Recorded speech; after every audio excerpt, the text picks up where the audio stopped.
لیکن میں جس ٹاپک پہ آج بات کرنے والا ہوں یہ بات چیت کا ہی ٹاپک ہے، جسے کروشل کنورسیشن کہتے ہیں، یعنی اوکھیاں گلاں اوکھے بندے نال جدوں کہ اچھا نہیں میں ادھر کہہ رہا تھا، اچھا اوکھیاں گلاں اوکھے بندے دے نال جدوں کہ نفع نقصان بہت وڈا ہوئے تے جذبات بہت پڑکے ہون. ٹھیک، جذبات آسمان کو چھو رہے، میٹنگ خراب ہو رہی ہے، اور نفع نقصان بہت بڑا ہے کہ ہم ایک پروجیکٹ پہ کام کر رہے ہیں، اس پروجیکٹ کو کامیاب بنانا ہے اور وہ خطرے میں ہو جاتا ہے. اور اوکھا بندہ چلو تسی بھی ہوتے ہو بھی نہیں، بہت اوکھا کون ہے ویسے؟ بابا بھی اوکھے ہیں کافی، اچھا وہ کہہ رہے ہیں فیملی زیادہ اوکھی ہوتی ہے آج کل. جی تسی کی کہہ رہے ہیں؟ پیشنٹ زیادہ اوکھا ہوتا ہے، کیسے؟ سر 100 باتیں 99 باتیں آپ کی مان لیں، ایک بات تو ہماری ماننی چاہیے، وہ بھی نہیں مانتے. اس پہ بھی بات کریں گے انشاءاللہ کہ ایک بات کیوں نہیں مانتے اور کیوں ماننی چاہیے.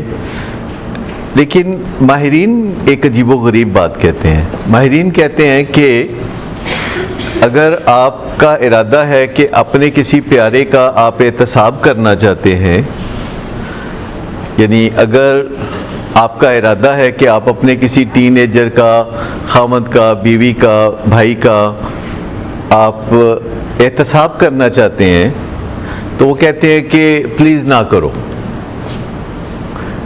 عجیب سی بات نہیں؟ کیا مطلب اس سے آپ سمجھتے ہیں؟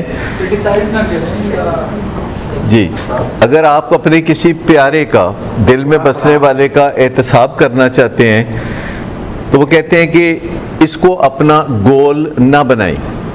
کروشل کنورسیشن میں ہو جاتا ہے نا، جس طرح بات کوئی اور ہو رہی ہے، جب ٹف ہونے لگتی ہے وہ پھر احتساب کی طرف چل پڑتی ہے. جو فلاز اس میں 20 سال پہلے یا 10 سال پہلے جو اس میں کیے ہوتے ہیں وہ سارے، چاہے وہ پیرنٹس کر رہے ہوں یا بچہ کہہ رہا ہو، دونوں آٹومیٹکلی شروع ہو جاتے ہیں. وہ کہہ رہے کہ اگر ہمارے ذہن میں یہ نظریہ ہے کہ ہم نے اس کا احتساب کرنا ہے، یعنی اس کو نیچا دکھانا ہے یا ہم نے قابو کرنا ہے، اس کا احتساب کرنا ہے، تو ہم چاہیں گے کہ اس کو ریڈ ہینڈڈ پکڑ لیں. احتساب میں اس سے زیادہ تو اور بڑی خواہش کوئی نہیں ہو سکتی کہ جس بندے کا احتساب کرنا ہے اس کو کسی طرح ریڈ ہینڈڈ پکڑ لے. یہی ہے. آپ نے کبھی دیکھا ٹریفک پولیس والے چوک میں نا ذرا کھبے ہاتھ ہو کے نا کسی درخت دی آڑ چ کھلوتے ہوندے نے، اور بندہ ادھر سے آتا ہے بولا بالا وہ سیدھا آ کہتے ہیں یہی کر کے، تو ادھر جانے کہتے آ جا.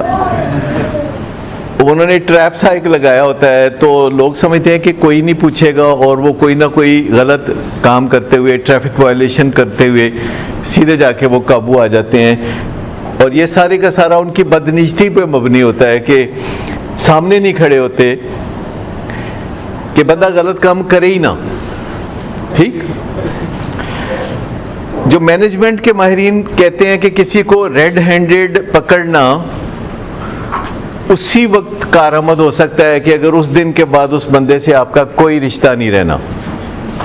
مثال کے طور پر آپ کے گھر میں ایک چور آتا ہے چوری کرنے کے لیے، اور آپ اسے ریڈ ہینڈڈ پکڑتے ہیں تو اٹ ول بی یوزفل.